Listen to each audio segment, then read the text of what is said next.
Well, hello there, my fellow cheeky souls. We are back, and it's been exactly 11 months to the day since I have begun a vicious campaign of total war on both the Eastern and the Western Roman empires.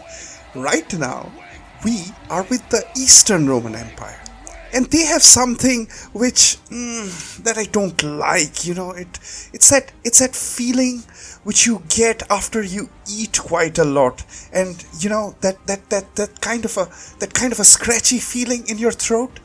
Yeah, allies. Yeah, what are those? Never had them. And turns out, as Eastern Rome, I have an ally, the Hassanids. I don't like that. We don't do that around here. So let's change the status quo. Let's get rid of our allies. So we come up to this beautiful city, this highly defensible city. This is the first Arabic city that we are seeing in the entire series, because Western Rome, I still have to go and slap the Sassanid city, but we are right here, and the Arabic cities are right next to us, and this is a particularly nice one. I like this city, and guess what? It has a nice citadel. It has got 3 points of entry which are guarded by good towers. It's got good barricade placement. You know what? I'm gonna take it. I think this is something that I want to take away from the enemy and use it against them. The enemy is pretty formidable. We don't have any advantage, neither in terms of infantry, which is a first in terms of Roman infantry. Basically don't have the numbers. Cavalry, forget about it. You can never have good cavalry against Arabic and desert factions. Not in the early game, and in late game, well, they are not going to make it to the late game. Spoiler alert. So, yeah. We have to start with the ploy. So the way we are going to do it is that we're going to show them our cavalry, which is just one camel unit and one hero scout equities, which are going to be master champions of running away. But that's the only one which is going to be visible and within striking distance. The enemy knows that they can get at us very easily, so they are going to come out, and I'm going to use that against them. So as soon as we place our cavalry near entry point 1, we are going to start moving them towards entry point 2 and force the enemy to come out of entry point 1. Of course, this is a battle plan, and this is the overall strategy. The actual execution might be quite different, as you shall see. Finally, as they are getting lured out of the city, we are going to start moving towards the city.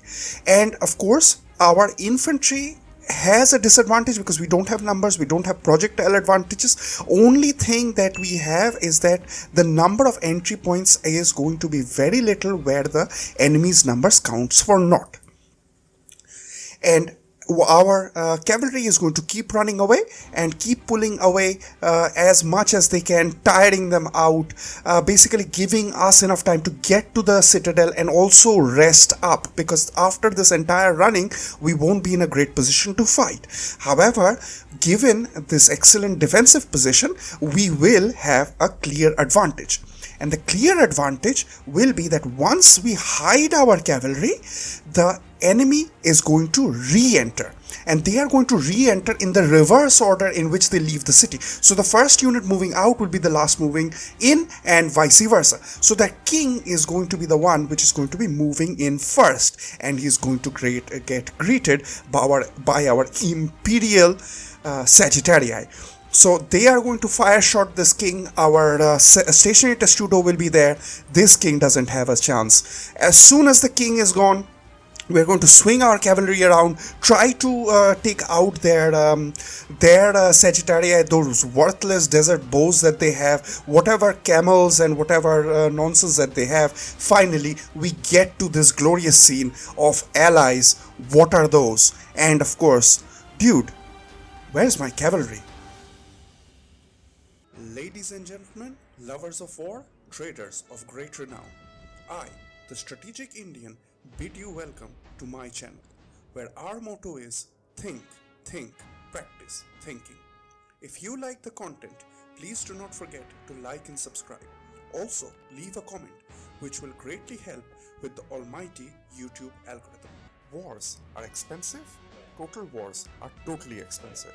Therefore, if you would like to Then you can support my armies and cities via coffee or directly through PayPal. Links are in the description below. Other than a one-time donation, those entering the monthly membership tiers can have my Heaven Shaker armies named after themselves and watch with pride as they blaze their way to glory. For the city builder in you, whole cities can be named after you, which will last the test of time herself. Thanks in advance for any and all support. Now, on with the show. So we'll continue. This is a little trick I want to show you. If you move a forced march army into a navy and then you pop it back into the city, then they are not in forced march stance. However, you can't train any more units. So we're going to get rid of the navy because I need the money. We are at 40,000 gold, making only 600 gold per turn. We need to cut costs. We are going to cut costs because we really need to get the Eastern Roman Empire's 5% treasury boost trade going. So if you know the game, and if you don't know what the Eastern Roman Empire does, is that whatever money you have left behind at the end of the turn, you get 5% interest on top of that. So that's 3 times per year. 3 times? 4 times per year. So that's 4 times 5, 20%. Let's compound. Let's call it 22% interest. 22% interest in the real world today. If somebody tells you he's going to give you 22% interest because he's got some crypto, he's got some Doge, walk away. All right. Don't listen to those people. All these YouTube chat bots who are like, I know a Mrs. Johnson on Telegram who made me $57,000 in 7 months, in 7 days. Yeah, why are you on YouTube, dude? Why don't you have a person? Okay, forget it. So we are going to just take Legio the 10th Frentensis. So I chose this one because it has the word Fren in it, and the Cassanids are supposed to be our friend. They are supposed to be our ally, but we don't like that around over here. So we're going to get rid of them with our friendship army. And as you can see, the odds are really not in our favor. They never were. That's why we have to pull this ploy. If you try to fight this army man on man, there is no chance. You can't bottle them up quick enough. So we will have to pull off shenanigans. So that's why I'm going to put my cavalry near entry point 2 or entry point 1. I'm going to spread them out so that I can have a little bit of a chance in case they come out through entry point 2 or entry point 1. I have no idea at this point. The cavalry is going to be the one which is going to make us win this battle. So make sure you take on at least 2 units of cavalry. I took 1 unit of this camel archer. It cost me a bit of gold, which causes me a lot of consternation. So at this point, I'm going to place them over here towards the back of the city. Excuse me. And yeah, we don't know where they're going to come from. So they can try to come out from entry point 3. They can try to come out from entry point 1, which is ideal. So we'll just have to go with it. So I'm going to run towards entry point 3. And I am going to move my camels forward because, yeah, we'll have to see what they're doing. They are all near entry point 1. They're moving towards entry point 3. This is dangerous. So they have basically understood what our ploy is. But at this point, always remember, it's a bad plan which can't be changed. So what I'm going to do is I'm going to stop moving towards entry point 3. We are going to move towards entry point 1 because they are exiting towards entry point 3. So let's move back. This is something that we didn't plan. So any plan which you make does not survive first contact with the enemy. What we have is a great plan, but be prepared to be able to make changes. So I, at this point, don't believe that this infantry army is going to be able to get into the citadel before being contacted by the enemy. I don't think so, because this is heavy infantry. The general is there. So okay, I cut it. So what I did is I just made this long run, and they basically stopped. near where we basically started, because yeah, they saw that they don't have a chance to catch up with us, and basically we just made their citadel into our citadel. This is a extremely long fight. This was 1.5 hours, but I did it for the boys, and we are now basically just positioning everybody inside the citadel. Of course, it's very difficult because they are trailing in, and as long as the last unit doesn't get in, it gets very difficult. So I had to use one of my scout cavalry to basically bait the enemies because it was getting too close for comfort. Here comes in their charging cavalry. So what I'm going to do is that every projectile is going to count at this point. I don't even have enough projectiles. I've got 2 projectile units which I have to use fire shot to kill off their cavalry. So we'll have to use their our cohorts to throw their javelins. So our cohorts are giving punishing fire right now.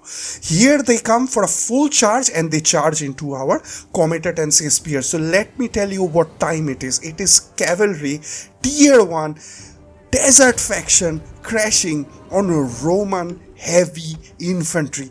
They are going nowhere. Welcome to the jungle, son. Got him!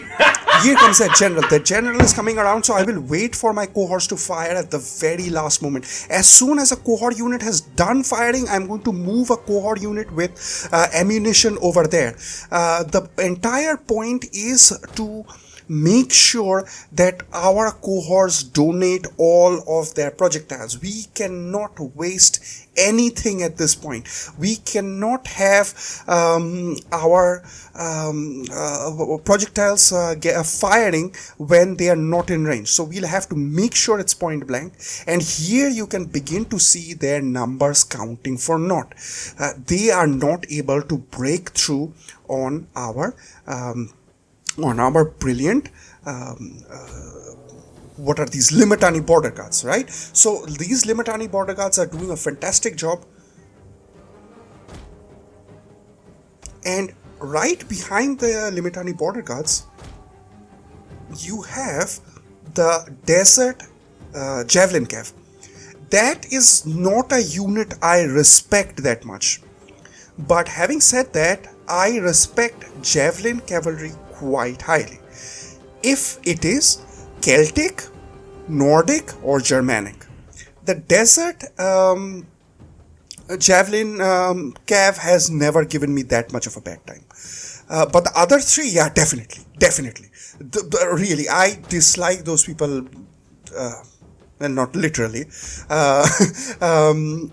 really like a plague. They are very, very difficult units. So we, for example, have seen them a lot in the Western Roman Empire. Absolute scourges. They have destroyed entire armies. Well, they never destroyed an entire army, shouldn't say that. Destroyed whole units, far more than I would have liked, just by their imperious nature that they get by. They run away much faster. They're able to dodge our shots. Whenever they fire, they give a lot more damage than we do. The Nordic, the Germanic and the Celtic especially are really very, very difficult javelin cavs. I've kept my general nearby. He can do a bit of a buff. The best buff that I would have liked over here would be the one which reduces fatigue of the enemy. So if I had that buff, that would be really helping me, because yeah, we have been running continuously for 40 minutes at this point. So I'm trying to fire on their general, and I am trying to extricate this particular cohort which is fighting this general of theirs, because he has got his javelins intact. So I want to get that guy out, because the more people I lose with him fighting melee, the worse it is for the less projectiles I fire. Of course, I couldn't not do without him, because I only have 2 competency spears and 3 entry points. So competency spears of course don't have any projectiles and therefore very useful.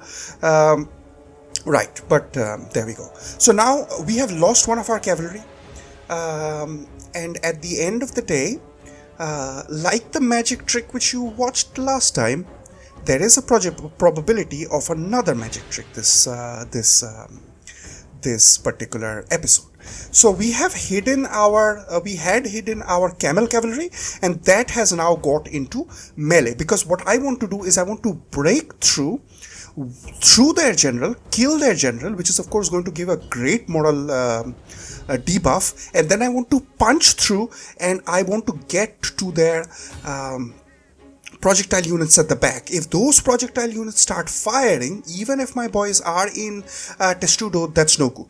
So there you can see there is a huge clump, and I only have a single unit of camel cavalry to carry the day and move forward and take those guys out. If I had the scout equities, of course we don't anymore because they were used up. And here we can see that infantry is coming in. So the plan that we would basically punch through their king and get to their projectiles will still not work, because they still have infantry right there which is going to guard them. I am quite worried about their projectiles because they have a lot of them. They really have a preponderance of them. Here comes their camels. Look at this imperious camels. They are coming. I love camels. I really love camels. It's just a pity as the Western Rome I couldn't have them yet. Eastern Rome gets Imperial Dromedarii camel units, but they are very late unit. Plus it's a JF Cav. So the thing about JF Cavs is that you can't fight against them and you can't fight with them. So that's me as an expert saying that it's very, very difficult to use them properly. The reason is that whenever you're trying to use them to fire at a particular unit, they keep closing in because they have very little range with their thrown javelins. And therefore they always try to close in and try to fire. There, we got the general. My voice is almost gone. We got the general, so now things are going to get easy. I'm going to extricate the projectile carrying comet cohorts. There we go. There, excuse me, rough throat. Yeah, everybody is now beginning to fold. I will try to see. Well, at this point, they have numbers, so they might not run. So don't think that just because you kill the general, this is an early unit, you will be able to carry the day. Often that's not the case. If they see that they have numbers and everybody doesn't start running, then there is a probability that they are going to stand and fight. So their morale does recover right after a general is killed. So that's what I am going to try to do. Try to whistle shot, try to do fire shot. There we go, we have whistling shots coming out. I'm going to alternate that with heavy shot because yeah, I see desert levy are coming towards my barricades. I really need to protect the barricades because I'm not going to be able to also hold 3 entrances plus the one which will open up if this barricade falls. So let's go and change to fire shot because some people are running. Our general is nearby, which is a tremendous boost. I'm now going to try to move my camel if I get an opportunity. But first, we'll try to move the cohorts, which have got projectiles, onto the rampart. So you can see that general crashed into this particular cohort unit, and he lost 40 odd people. That is 40 people less throwing projectiles. That's why whenever you have a very large paucity of projectiles, try to make each and every one count. Every person who dies not having thrown the projectile, that's a projectile that you actually lose. So there you can see the sun is being blotted out by the arrows that these troops are firing. Desert factions, assassinate factions, they bring a huge amount of projectiles. That's why the Persians always said that when we fire when our archers fire, we can blot out the sun. Of course, the Spartans, who were not just good fighters, were also trained in rhetoric. Now, of course, I'm not a big fan of the Spartans because that was a very bad society. It was a bad society in that it was a weak society. So it was a completely militarized society which had very few people who would actually fight. And almost nobody who would actually work. Therefore, they would have this particular underclass of slaves known as helots, who they would oppress to no end, to basically, I mean, yeah, it was really bad. It was really bad. I mean, if you ask me that, hey, how can something be worse than slavery? Let's just say this was special. They would have special nights in which a particular day in the year where you could just go out and kill any helot that you wanted, and no criminal charges would be pressed against you. So that is basically like that American movie, that terrible American movie called The Purge, where rich people go and kill poor people, something like that, in the most devious and sinister way possible. Terrible society, not somebody that we should emulate, but they were trained in rhetoric. And when the Persians said that, when our archers fire, we can blot out the sun, one of them famously said that, well, then we'll fight in the shade. So the way to not fight in the shade, the better way is to not get hit by the projectile. So when they were doing those gigantic volleys, what I kept on doing is I kept on moving my camels towards their projectiles so that they would trigger their skirmish ability and therefore keep moving back. And if I saw a particular volley about to fall on the heads of my beautiful boys, then I move them forward, and I move them backward, I move them sideways, I serpentine, and I do whatever is necessary so that I have more people alive. At this point, our general is fighting. I'm down to one arrow in a particular unit. Their infantry recovered quite well, I would say. Our camels are not doing well because they couldn't pull a good charge off, and when you don't pull a good charge off, then you have you don't get that charge bonus. Second of all, your own troops come in piecemeal, so some of them are going to get caught by the infantry. The projectiles of the enemy is also fighting there. I also have the problem of their towers being up, which are firing at my camel cavalry. There we go. Our camel cavalry is running. I'm desperately trying to reposition my Sagittarii, which has got one unit.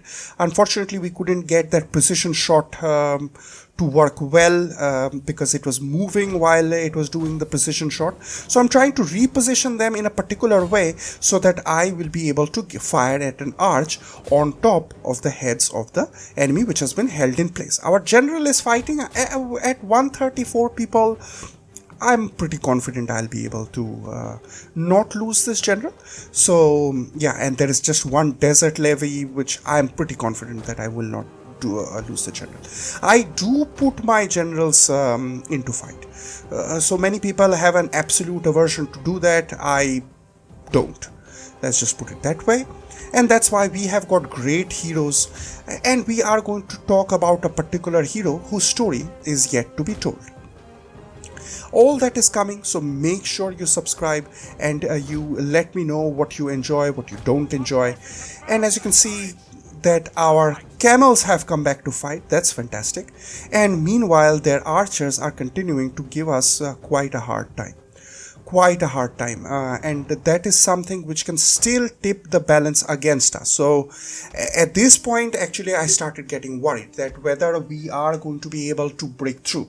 We are not able to alternate very much because they have so much numbers. Even if they lose a few people, lose a bit of morale from this particular set of arrows being fired on them, it is probable that they might even come back and fight.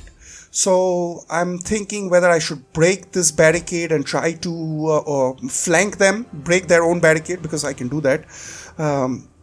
So always try to think of all the possibilities. This is something which is very worrisome, that our cohorts is losing against that desert levy. So that really is something which is unexpected. The reason for that is that it spears against swords, and also I noticed way late that my my camel cavalry had actually come back to fight. So right now I'm playing dodge arrows. Things are not going according to plan. We are losing quite a lot of units, and also their archers are firing out of phase with each other. So not all of them are firing at the same time. So that's very dangerous, because then, it gets very difficult, almost impossible to actually dodge the arrows, because one person fires somewhere, you move over there or try to get away from there, but then the second guy predicts where you're going and fires at that place. And here you have another issue, that my people are so well packed that even if certain shots are missing, given the close proximity that in which I am, there is a possibility that the friendly units are going to get fired. I have 9 camels left. Let's throw them in. That's the magic trick. Our camel cavalry is going to disappear.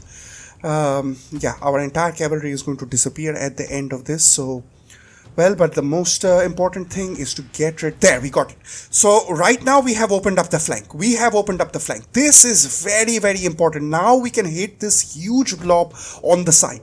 I am also bringing in this particular cohort unit, which has got ammunition. So then it will be able to throw the ammunition. I am not going to charge at their Sagittarii, because they are going to essentially just wreck my boys as they try to close in, because there are 3 of them. My boys are very tired at this point. There is a probability that they might be able to run away, or they might try to support each other, and given how tired my troops are, there is a possibility that I won't be able to catch up to their Sagittarii, and they will be able to wreck my boys. So they are firing. Look how smart the AI is. This is why I love Attila.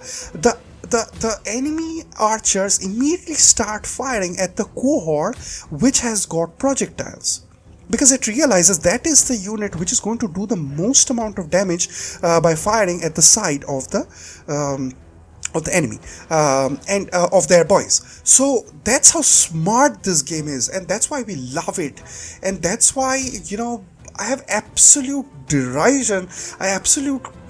Have absolute derision for these games which they are making. And then this last one that they are even announced, I mean, this Pharaoh is going to be, a, I don't know what they did with Total War, man. Do you know how much I love this franchise, and you just ruined it, man? There was a point in my life when, I thought that every Total War game is the game that I'm going to play for anything that these guys came out with. I mean, I got introduced to it quite late in my life. I came directly to medieval Total War. But I went back, I played Rome. I played Rome 2 at launch, my god. But, playing medieval 2... I get sad. And now the absolute state this game is in. The absolute state. That I see videos on YouTube where, this goblin and this ogre and this fat-bellied pig, I don't know what it is, this thing which goes around and eats people and gets replenishment. How can you eat or kill captives and get replenishment? Doesn't make sense. It's against logic. If you capture a number of soldiers and they surrender to you and you introduce them into your army, then your numbers get increased, not by killing them off by XYZ means. So that's the state the game is in. The game is right now allowing you that if you have a particular unit, it is going to have a block chance. Great, thank you very much. Block chance. So I put a bulletproof vest on my chest. Somebody comes and shoots me in the back of my neck. I survive because I have a bulletproof vest. Thank you. Hey, logic, thank you. There we go. So, this army is folding because, allies, what the hell are those? And, those projectiles I'm just going to run. They are shaken right now. We lost quite a lot more men that I would have liked, but what can we do? This thing did not go to plan. We could not make them rout as well as we thought we would, but as I say, the execution is different from the plan. The plan was overall still taking their citadel. That's what we succeeded in. Victory. Ladies and gentlemen, everybody runs. We are not going to do a mop-up because this is a city fight. If these guys go, everybody goes. So this was fantastic. I had a lot of fun playing this particular fight. And of course, the Hassanids have a special place in my heart. This is the only ally that I have ever had in 1 year of playing Attila Total War. And there we go. Our cruel sword goes through their belly. And this is the first desert faction that we have destroyed. So one faction which is at our border is now gone. 2 episodes, 2 factions disappearing. It's 100% rate. So yeah, it's free real estate. There we go. We sack it once. Don't sack cities which are on your border 50-60 times to get integrity, because you will have enough integrity. As empires, you don't need to worry about integrities. Hordes need to worry about integrities. None of my business. I moved to this side of the city and then destroyed because I want to stay clear away from the Tanukids. There we go. Al Mundahir deceased, and we have set the desert on fire. Faction destroyed. Hassanids. Look at this. The sand is glowing. It's glowing, and our righteous anger has caused this. We are going to go to forced march because I see another tasty prize called Hira, which in Hindi means diamond. And that's a nice place. I think we can get a few yams over there. And that's where the Sassanids are. And we're going to get their yams, boys. So let's move towards that. I would have liked if that army had more people, but we'll do with what we have. Let us now move towards, from the hero city of Tosp. This is Flavius Timasius. He has captured Tosp, and we are going to go forward to the Armenian capital of Duin. We're going to hire one of this really expensive mercenary onager. Really breaks my heart to part with gold, but can't help it. I do require it. I shall tell you why I require this and how, through shenanigans, we are going to also take this city. So stay tuned for a lot of shenanigans which are going to come. The Eastern Roman Empire is growing, and at the end of the day, allies, yeah, what are those? This has been the Strategic Indian, signing out.